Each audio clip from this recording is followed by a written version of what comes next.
Hi friends, welcome to One C Cafeteria. எல்லாரும் எப்படி இருக்கீங்க? இன்னைக்கு நம்மளோட சேனல்ல ஒரு சூப்பரான செட்டிநாடு ஸ்டைல் மட்டன் குழம்பு எப்படி செய்யறதுன்னு பார்க்க போறோம். அதுக்கு முன்னாடி நம்ம சேனலை இன்னும் நீங்க Subscribe பண்ணல அப்படினா Subscribe பண்ணிக்கங்க. கூடவே நோட்டிஃபிகேஷன் பெல் சிம்பலையும் கிளிக் பண்ணிக்கங்க. அப்பதான் நம்மளோட சேனல் வீடியோ அப்டேட்ஸ் உங்களுக்கு நோட்டிஃபிகேஷனா வரும். ஃபர்ஸ்ட் ஸ்டெப் என்னன்னு பாத்தீங்க அப்படினா மட்டன் வேக வைக்கணும். அதுக்கு ஒரு குக்கர் எடுத்துர்க்கேன். குக்கர் நல்லா ஹீட் ஆன பின்னாடி 2 டேபிள்ஸ்பூன் அளவு நல்லெண்ணெய் ஆட் பண்ணிக்கோங்க. எண்ணெய் நல்லா ஹீட் ஆன பின்னாடி 1 டீஸ்பூன் அளவு சோம்பு, ஒரு சின்ன அன்னாச்சி பூ, ஸ்பைசஸ் ரொம்ப கரிகிரக்கூடாது, லைட்டாக ஃப்ரை ஆன உடனே ஒவ்வொரு இன்க்ரீடியண்ட்டை ஆட் பண்ணிக்கலாம். இப்போது 2 சின்ன சைஸ் பட்டை, 3 கிராம்பு, 2 பிரியாணி இலை ஆட் பண்ணியிருக்கேன். அடுத்து கொஞ்சமாக பெரிய வெங்காயத்தை நீள் வாக்கில் கட் பண்ணி ஆட் பண்ணியிருக்கேன். செட்டிநாடுனாலே சின்ன வெங்காயம், ஃப்ரெஷ்ஷான மசாலா, நல்லெண்ணெய் இதுக்கு தான் ரொம்ப ஸ்பெஷல். நம்ம அதை பேஸ் பண்ணி தான் இந்த ரெசிபி பண்ண போகிறோம். நான் இன்றைக்கி மட்டன் வேக வைக்கிறதுக்கு மட்டும்தான் இந்த பெரிய வெங்காயம் யூஸ் பண்ணுறேன். மற்றபடி எல்லா ப்ரொசீஜரும் சின்ன வெங்காயம் வச்சு தான் பண்ண போகிறேன். இப்போது 1.5 ஸ்பூன் அளவு இஞ்சி பூண்டை தட்டி அதில் ஆட் பண்ணியிருக்கேன். மிக்சியில் அரைச்சி ஆட் பண்ணுறதை விட நம்ம தட்டி ஆட் பண்ணோம் அப்படின்னா அதோட ஃப்ளேவர் இன்னும் நல்லாயிருக்கும். இஞ்சி பூண்டோட பச்சை வாசனை போகிற வரைக்கும் நம்ம வதக்கிக்கலாம். இப்போது நம்ம கட் பண்ணி வச்சுருக்கிற ஒரு சின்ன சைஸ் தக்காளி ஆட் பண்ணியிருக்கேன். தக்காளி ரொம்ப வதங்கணும்னு இல்லை, லைட்டாக வதங்கினா போதும். ஏன்னா நம்ம மட்டன் ஆட் பண்ணி வேக வைக்கிறனால லைட்டாக வதக்கிட்டு நம்ம மட்டன் ஆட் பண்ணிக்கலாம். அதுக்கு முன்னாடி மஞ்சள் தூள், மிளகாய் தூள்லாம் ஆட் பண்ணணும். இப்போது தக்காளி லைட்டாக வதங்கியிருக்கு. இந்த டைமில் 1/2 டீஸ்பூன் மஞ்சள் தூள், 3/4 ஸ்பூன் அளவு மிளகாய் தூள் ஆட் பண்ணியிருக்கேன். இந்த அளவே போதும் மட்டன் வேக வைக்கிறதுக்கு. இப்போது மசாலாவை நல்லா மிக்ஸ் பண்ணிடலாம். இப்போது நம்ம மட்டன் ஆட் பண்ணிக்கலாம். நான் 3/4 கிலோ மட்டன் எடுத்திருக்கேன். இதை நல்லா மிக்ஸ் பண்ணலாம். வெங்காயம், தக்காளி, அந்த மசாலா கூட நல்லா மிக்ஸ் பண்ணிடலாம். கொஞ்சம் நேரம் ஓப்பன்லேயே குக் பண்ணணும் மட்டனை. அதுலேருந்து தண்ணி விடணும். மட்டன் கலர் லைட்டாக சேஞ்ச் ஆகணும். அது வரைக்கும் நம்ம ஓப்பன் குக் பண்ணணும்.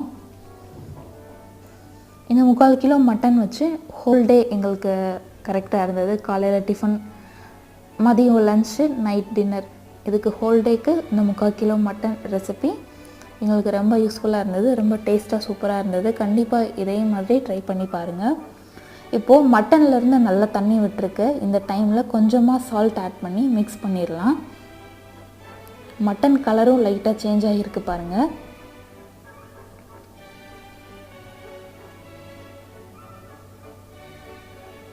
நல்லா மிக்ஸ் பண்ணியாச்சு.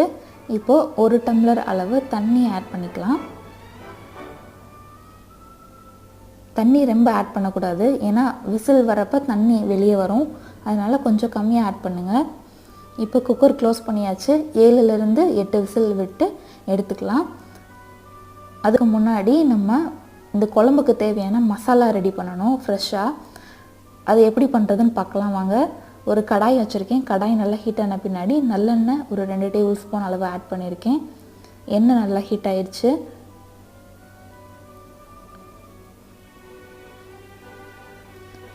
இப்போது 1 டேபிள் ஸ்பூன் அளவு, 1லேருந்து 1.5 டேபிள் ஸ்பூன் அளவு மல்லி ஆட் பண்ணியிருக்கேன்.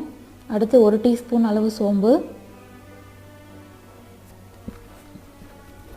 1 டீஸ்பூன் அளவு சீரகம், 1 டீஸ்பூன் அளவு முழு மிளகு ஆட் பண்ணியிருக்கேன். நம்ம மசாலா அரைக்கிறதும் அதே தான், ரொம்ப கரிகிரக்கூடாது, இல்லாட்டி அதோட டேஸ்ட் மாறிடும். இப்போது 2 சின்ன சைஸ் பட்டை ஆட் பண்ணியிருக்கேன். ஒரு கிராம்பு ஆட் பண்ணியிருக்கேன். இவ்வளோதான் இந்த ஸ்பைசஸ். அடுத்து கிரேவிக்கு ஒரு திக்னஸை கொடுக்கறதுக்காக முந்திரி பருப்பு ஒரு 4 ஆட் பண்ணியிருக்கேன். இப்போது ஸ்பைசஸ் எல்லாம் ஃப்ரை ஆயிடுச்சு. இந்த டைமில் ஃப்ளேம் ஆஃப் பண்ணிவிட்டு அந்த சூட்லேயும் நம்ம மிளகாய் வத்தலை வதக்கி எடுத்துடலாம். இவ்வளோ மிளகாய் வத்தல் அப்படின்னு திங்க் பண்ண வேணாம். இதில் 4 காஷ்மீரி மிளகாய் வத்தல், 4 காரத்துக்கான மிளகாய் வத்தல் ஆட் பண்ணியிருக்கேன். காஷ்மீரி மிளகாய் வத்தல் காரமாக இருக்காது, கலர் மட்டும்தான் கொடுக்கும். இப்போது அதை ஒரு பிளேட்டில் எடுத்துக்கலாம். நல்லா ஆறின பின்னாடி நம்ம அரைச்சிக்கலாம். இப்போது அதே கடாயில் கொஞ்சமாக ஆயில் ஆட் பண்ணிவிட்டு அதில் சின்ன வெங்காயம் ஒரு 100 கிராம் அளவு ஆட் பண்ணியிருக்கேன். சின்ன வெங்காயத்தை நல்லா வதக்கிக்கலாம். சின்ன வெங்காயம்ல என்ன ரெசிபி பண்ணாலும் ஒரு தனி டேஸ்ட் இருக்கும். இப்போது ஒரு கொத்து கருவேப்பிலையை அதில் ஆட் பண்ணியிருக்கேன். கருவேப்பிலையும் நல்லா வதக்கிடலாம். அடுத்து நம்ம கட் பண்ணி வச்சுருக்கிற தக்காளி, 2 மீடியம் சைஸ் தக்காளி எடுத்திருக்கேன். அதில் 3/4 அளவு தக்காளி ஆட் பண்ணிட்டேன். 1/4 பங்கு அளவு தனியாக எடுத்து வச்சுருக்கேன். நல்லா சிவப்பாக இருக்கிற தக்காளியாக இருந்தது அப்படின்னா குழம்புக்கு நல்ல கலர் கொடுக்கும். தக்காளி நல்லா வதங்கின பின்னாடி தேங்காயை சின்ன சின்னதாக கட் பண்ணி ஆட் பண்ணியிருக்கேன். தேங்காய் உங்களுக்கு அதிகமாக ஆட் பண்ண பிடிக்கும் அப்படின்னா அதிகமாக சேர்த்துக்கலாம். இல்லை நார்மலாக இருந்தால் போதும் அப்படின்னா கொஞ்சம் ஆட் பண்ணிக்கலாம். இப்போது தக்காளி, வெங்காயம், தேங்காய் அதுவும் நல்லா வதங்கிடுச்சு. அதுவும் ஆறின பின்னாடி நம்ம வறுத்து வச்சுருக்க ஸ்பைசஸ் ப்ளஸ் தக்காளி, வெங்காயம் இது எல்லாத்தையும் ஒன்றா சேர்த்து தண்ணி சேர்த்து அரைச்சி எடுத்துக்கலாம். நம்மளோட மட்டனும் நல்லா வெந்துருச்சு, பார்த்திங்கன்னா தெரியும். இதை ஒரு கடாயில் ஆட் பண்ணிக்கலாம். அந்த தண்ணியோட சூப் தண்ணியை குடிப்பீங்க அப்படின்னா தண்ணியை எடுத்து வச்சுட்டு குடிங்க. சூப் வேணாம் அப்படின்னா அதை மட்டன் கூட சேர்த்து வச்சு வேக வைக்கலாம். இப்போ நம்ம அரைச்ச மசாலாவும் அதில் ஆட் பண்ணிக்கலாம்.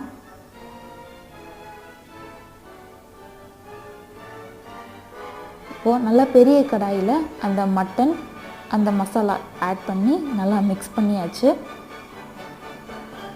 முந்திரி பருப்பு ஆட் பண்ணியிருக்கனால கிரேவி குக் பண்ண நல்ல திக்னஸை நமக்கு கொடுக்கும். இப்போது இந்த குழம்புக்கு தேவையான அளவு உப்பு ஆட் பண்ணிக்கலாம். எந்த ஒரு மசாலாவும் எக்ஸ்ட்ரா ஆட் பண்ணலை. நம்ம வறுத்து அரைச்ச மசாலா மட்டும்தான். அதுவே அந்த குழம்புக்கு நல்ல அழகான கலரை கொடுத்துருக்கு பாருங்கள். இப்போ கொஞ்சமாக கருவேப்பிலை ஆட் பண்ணிக்கலாம். குழம்பு கொஞ்சம் நேரம் கொதிக்கட்டும். ஏன்னா மசாலாவும் ஆட் பண்ணியிருக்கோம். மசாலாவும் அந்த மட்டனில் இறங்கணும். அதனால கொஞ்சம் நேரம் அது நல்லா குக் ஆகட்டும். க்ளோஸ் பண்ணி வேக வச்சா ரொம்ப நல்லது. இப்போ பார்த்தீங்க அப்படின்னா மட்டன் கலர் இன்னும் நல்லா சேஞ்ச் ஆகியிருக்கு. மசாலா கூட நல்லா மட்டன் ஊறி நல்லா வெந்திருக்கு. ஃப்ளேம் ஆஃப் பண்ணுறதுக்கு முன்னாடி மல்லி இலை ஆட் பண்ணியிருக்கேன் நான். இன்னும் கொஞ்சம் 5 மினிட்ஸ் குக் ஆன பின்னாடி ஃப்ளேம் ஆஃப் பண்ணிடலாம். இப்போது மட்டன் குழம்பு சூப்பராக ரெடி ஆயிடுச்சு. இட்லி, தோசை, ரைஸ், சப்பாத்தி, பூரி எல்லாத்துக்குமே சூப்பராக இருக்கும் மட்டன் குழம்பு. இந்த ரெசிபி கண்டிப்பாக உங்களுக்கு பிடிச்சிருக்குன்னு நினைக்கிறேன். இந்த ரெசிபி உங்களுக்கு பிடிச்சிருந்துச்சு அப்படின்னா இந்த வீடியோவுக்கு ஒரு லைக் கொடுங்க, ஷேர் பண்ணுங்கள், உங்கள் ஃப்ரெண்ட்ஸ், ரிலேட்டிவ்ஸ் எல்லாத்துக்கும் ஷேர் பண்ணுங்கள். நம்ம சேனலில் சப்ஸ்கிரைப் பண்ணுங்கள். கூடவே நோட்டிஃபிகேஷன் பெல் சிம்பலையும் கிளிக் பண்ணிக்கோங்க வீடியோ அப்டேட்ஸ்க்கு. தேங்க்யூ ஃபார் வாட்சிங்.